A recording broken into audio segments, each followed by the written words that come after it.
जिंकेल हारेल तो हारेल, संपला विषय. रावण हुशार आहे बरं का, राजकारणाचा आहे, बुद्धिमान आहे. तू म्हणे पहिला माझा नंबर नाही कळत. 2.5 वर्ष ठरले तरी जे बुद्धिमान असतात 2.5 वर्षाच्या नंतर काय भरोसा आहे. जो भरोसा ठेवत नाही त्याचं नाव काय. तो राजकारणी मारली तिने मुख्य हनुमंतरायांना, ते शरीर वज्रायचे काय होणार आहे. त्याच्या हातातून घ्या, रावणाच्या हातातून घ्या. आता त्या हनुमंतरायांच्या डोक्यात हेच, बुक्की मारली, रक्त बाहेर पडलं की विरक्त होईल, भांडण पण होतील, दुरुस्त होईल.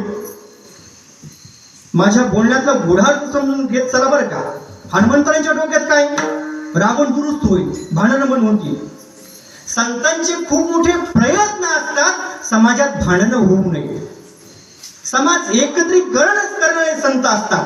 700 वर्षांपासून ते आजपर्यंत खरे संत समाजाचं एकत्रीकरण करत आले. सप्ताह त्याच्यातलाच प्रकार आहे. सगळ्या समाजाने एकत्रित यावं, एकत्रित अन्नदान करावं, एकत्रित जेवावं, एकत्रित ज्ञानार्जन करावं, संतांचे विचार ऐकावेत, संतांची सेवा करावी, आपल्या जीवनातला संसाराचा ताप जावा, एकत्रित येऊन आनंद घेण्याचा विषय सप्ताह आहे. संसारातले कुठलेही हेवे दावे परमार्थात आणू नयेत. हे संतांची शिकवण आहे आपल्याला.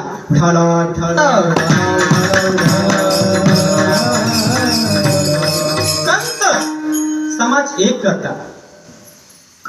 आणि समाज जेव्हा एक नसतो तेव्हा लाठीचार्ज होतो.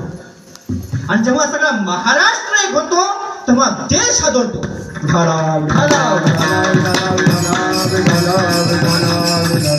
आणि हे शास्त्र सांगतं संघर्ष शक्ती कलियुगी. जेव्हा महाराष्ट्र एक झाला तेव्हा देश हादरला.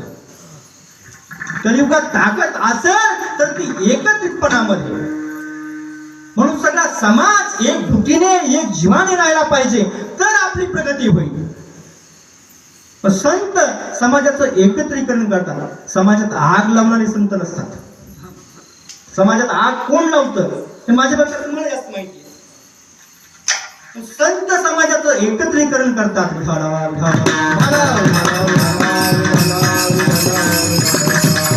हनुमंतरायांनी बुक्की मारली महाराज रावणाला. एका भुक्कीत बेशुद्ध झाला. बेशुद्ध झाला पण विरक्त झाला नाही. काही लोक कीर्तनातली बुक्की खाऊन बेशुद्ध होतात पण विरक्त होत नाही. सत्कर्म करणार नाही, माळ घालणार नाही, पुण्याचरण करणार नाही, अंधश्रद्धेने जीवन जगतील, याला बेशुद्धी म्हणतात.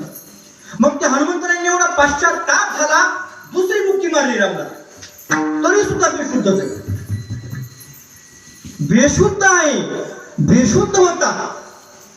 कधी कधी ज्ञानेश्वरी ऐकून, कीर्तन ऐकून, स्मशानामध्ये जाऊन असं वाटतं की आपल्या जीवनाचं खरंच काहीच खरं नाही.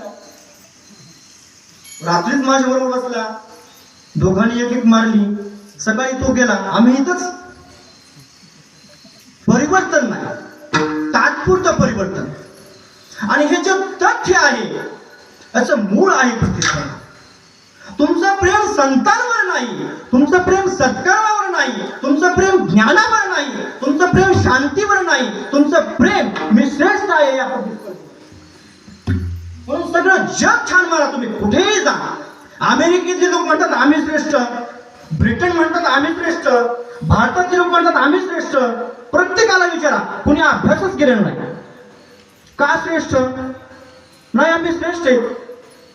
बरं आम्ही मानण्याचं नाही म्हणजे तुम्ही काय करणार त्या? लक्षात घ्या, ही प्रतिस्पर्धा आहे.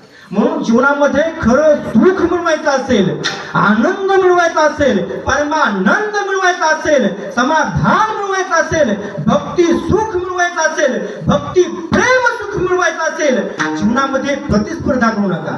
जगद्गुरु तुकोबाई म्हणतात, हे प्रतिस्पर्धा करणार आहेत ना, आयुष्यात सुखी राहू शकत नाही, आयुष्यात आनंद घेऊ शकत नाही. कारण की जिथे सुख आहे, जिथे आनंद आहे, ईशाच्यांना कळत नाही. कुणीही असो, जगद्गुरु तुकोबाई अभंगाच्या पहिल्या भक्ती प्रेम सुख